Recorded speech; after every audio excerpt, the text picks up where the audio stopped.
안녕하세요. 지식대마왕입니다. 오늘의 영상 시작하겠습니다. 빈곤 퇴치와 지역사회 개발을 위해 진행된 새마을운동을 바탕으로 최빈국에서 경제대국으로 성장한 우리나라의 모델을 도입하려는 개발도상국들이 늘고 있습니다. 현재까지 149개국에서 새마을운동을 도입했고 새마을운동을 바탕으로 빠르게 성장하고 있는 여러 국가 중에서 특히 아프리카 국가인 르완다를 주목할 만합니다. 처참한 조국의 현실을 바꾸기 위해선 일상생활에서부터 변화가 필요하다고 생각하였고 전 세계 경제성장 모델을 고민하던 중 대한민국의 모델이 본인들과 잘 맞는다고 생각한 르완다는 대한민국이 새마을운동을 바탕으로 농업국가에서 첨단산업국가로 성장한 과정을 연구하며 본인들도 새마을운동을 통해 경제개발의 동력을 만들어가겠다는 생각을 하기 시작합니다. 그래서 르완다는 연구 끝에 2008년경 새마을운동을 도입하여 국민들에게 근면성실한 자세를 불어넣고 본인들도 잘 살 수 있다는 인식을 심어줍니다. 그러면서 농경의 비중이 큰 르완다이기에 농촌 사회 기반 시설 개발을 성공적으로 이끌어 나가며 특산품인 커피와 쌀 생산량을 2배 이상 증가시켰습니다. 그 결과 2022년 1인당 GDP 약 830달러로 2000년 대비 2배 이상 증가하였습니다.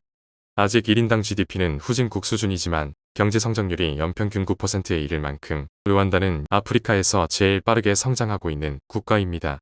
사회가 안정되고 성장하는 르완다도 고작 30여 년 전에는 피해 대학살의 비극을 겪은 국가입니다. 1994년 당시 775만 명의 인구 중 84%인 후투족과 15% 정도를 차지하는 투치족이 대립하는 과정에서 약 100만 명이 학살당하고 300만 이상의 피난민이 해외로 떠나는 비극이 생기기도 했습니다. 이때 피난민 중에서 훗날 르완다의 엄청난 경제성장을 이끄는 폴 카가메 대통령도 있었습니다. 원래 두 부족도 벨기에가 르완다에 들어오기 전에는 큰 갈등 없이 살았습니다. 그러나 벨기에가 들어와 본인들의 식민 지배를 도와줄 사람이 필요하자 투치족을 우대하며 후투족을 탄압하기 시작하였고 이에 점차 후투족 사이에선 투치족을 싫어하는 사람들이 늘어갔습니다. 그 후 시간이 흘러 1962년 르완다가 벨기에로부터 독립하며 다수이자 그동안 탄압을 받았던 후투족이 정권을 잡아 역으로 투치족을 억압하였고 이들의 갈등이 골마터진 것이 바로 엄청난 인명피해를 만들어낸 1994년 르완다 대학살입니다. 상황이 얼마나 심각했냐면 후투족 극단주의자들이 후투족 출신인 당시 르완다 대통령 주베날 하베리마나를 암살하여 대다수인 후투족들이 투치족을 증오하도록 만들 정도였습니다. 광기 어린 비극도 그나마 올바른 생각을 가진 온건 후투족과 투치족이 거국내각을 구성하여 보복과 학살을 금지시켰고 국제사회가 개입하기 시작하며 점차 안정돼갑니다. 이후 시간이 흘러 2000년 마침내 경제개혁을 이끌고 있는 폴 카가메가 대통령에 당선됩니다. 그는 제일 먼저 인종차별을 금지했으며 박물관 및 캠페인을 통해 투치족과 후투족 사이의 화해와 용서의 분위기를 조성해갔습니다. 그러면서 투치족이든 후투족이든 똑같은 르완다인이란 인식을 심어줍니다. 그리고 르완다의 처참한 여성인권 수준을 인지하여 여성의 사회 진출을 적극 권장하였고 현재는 국회의원 중 56%가 여성일 만큼 여성인권이 크게 향상하였으며 르완다의 성평등 지수는 세계 10위권 안에 들어갈 정도입니다. 사회가 점차 안정되자 폴 카가메 대통령은 경제성장 동력을 고민하기 시작합니다. 지금도 물론 농업의 비중이 크지만 당시 르완다의 국민 대부분은 농업에 종사하였기에 일단 농업 생산량을 늘려서 국민의 소득을 높이고 이를 통해 정부의 재정을 늘려 다른 분야에 투자를 해야 했습니다. 그래서 폴 카가메 대통령은 새마을운동을 통해 농업 생산량을 늘렸고 여기서 생긴 부를 바탕으로 수출 및 2차, 3차 산업에 적극 투자하여 선진국에 진입한 우리나라의 경제성장 모델을 주목하기 시작합니다. 그 시작으로 새마을운동을 르완다에 도입하여 국민들에게 성공할 수 있다는 자신감과 근면성실한 자세를 불어넣었고 농촌의 사회기반 시설 개선 사업을 추진합니다. 아울러 폴 카가메 대통령은 르완다가 엄청난 커피 생산국인 점을 이용하여 커피 수출 증대를 적극 밀고 나갑니다. 이는 엄청난 성과를 가져왔는데 2000년 당시 커피 수출액이 약 100억 원이었지만 2010년에는 1000억 원을 돌파했습니다. 커피 시장에 있어서 이러한 성과는 르완다 정부가 다른 산업에 투자할 만큼의 여유를 가져왔으며 농민들의 소득을 크게 향상시켰습니다. 뿐만 아니라 폴 카가메 대통령은 새마을운동의 집 앞 청소를 벤치마킹하며 한 달에 한 번 어디에 살든 전 국민이 나와서 거리를 청소하는 캠페인을 도입하였고 길거리에 침을 뱉거나 쓰레기를 버리면 엄격하게 처벌하고 있습니다. 한 달에 한 번 거리를 청소하는 날에는 그도 나와서 함께하고 있습니다.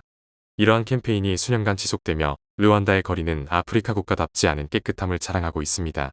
이에 더하여 모든 범죄를 엄격히 처벌하며 외국인이 밤에 시내 관광이 가능할 정도로 안전한 치안을 자랑하는 국가로 변화했습니다. 또한 보건 분야에서의 새마을운동 벤치마킹도 주목할 만한데 그는 손 닦기, 물 끓여 먹기 등 다양한 캠페인을 진행하며 개인 위생을 향상시켜 폐렴, 설사, 에이즈 등의 전염병을 크게 감소시켰고 병원 가기 어려운 국민이 대부분인 르완다에서 의료보험을 의무화하였습니다. 이렇듯 점차 의료의 질이 높아지고 개인 위생이 개선되자 유아 사망률이 2000년 10만 명당 185명이었던 것에서 2020년에는 10만 명당 41명까지 떨어졌습니다. 이외에도 폴카가메 대통령이 많은 호응을 받는 이유는 교육개혁입니다. 의무교육제도를 도입하였고 교육을 전액 무료화했습니다. 그리고 곳곳에 학교를 설치하였습니다. 이러한 정책도 성과를 내면서 1991년에 문해율로 18%에서 2009년에 71%로 급증했습니다. 폴카가메 대통령은 새마을운동에서 한 발 더 나아가 공직자의 부정부패를 감소시키기 위해 여러 방면에서 노력을 시작합니다. 아무리 빠른 성장을 하고 있다 하더라도 아직은 국제 원조가 르완다에 큰 힘이 되기에 원조가 투명하게 쓰일 수 있는 시스템을 구축하였습니다. 공무원은 원조가 어떠한 성과를 내는지 대통령에게 보고해야만 하기에 성과를 내기 위해 엄청난 노력을 하고 있습니다. 또한 르완다도 공무원들이 기업을 운영하는 사람들에게 엄청난 뇌물을 요구하는 문화가 있었으나 이를 나라를 망치는 병폐라고 생각한 폴카가메 대통령은 투자자가 일정 금액 이상의 투자만 하면 모든 사업적 절차를 48시간 안에 처리하는 시스템을 도입하며 공무원의 비리를 하나하나 줄여갑니다. 아직도 부패지수는 180개국 중 54위긴 하지만 아프리카에서 청렴한 국가 사이에 뽑힐 정도로 부정부패가 많이 줄었습니다. 뿐만 아니라 아무리 세계적인 커피 수출국이더라도 커피 생산과 수출만으로는 경제성장에 한계가 있다고 생각한 폴카가메 대통령은 르완다가 아프리카 중부에 위치한 지리적 특징을 이용하여 현대적 화물시설과 연간 180만 명의 승객을 수용하는 상업시설을 갖춘 공항을 건설하여 아프리카 항공물류업으로 도약하기 위한 정책을 펴고 있습니다. 이외에도 3차 그리고 4차 산업을 집중적으로 육성하며 르완다를 아프리카의 IT업으로 만드는 데 온 힘을 기울여 전국의 통신 네트워크를 구축하였고 거리 곳곳엔 무료 와이파이 존을 설치하고 있습니다. 동시에 IT 벤처 기업들이 수월하게 사업을 진행할 수 있도록 비자, 세금 등을 지원하고 있습니다. 이러한 지원은 아프리카 어느 국가들보다 우수하기에 많은 기업들이 르완다로 몰려가고 있고 르완다는 아프리카의 실리콘밸리라고 불릴 정도입니다. 그리고 센테크라고 불리는 IT 센터를 건립하여 르완다의 우수한 청년에게 IT를 체계적으로 가르치며 IT 강국으로 부상할 준비를 하고 있습니다.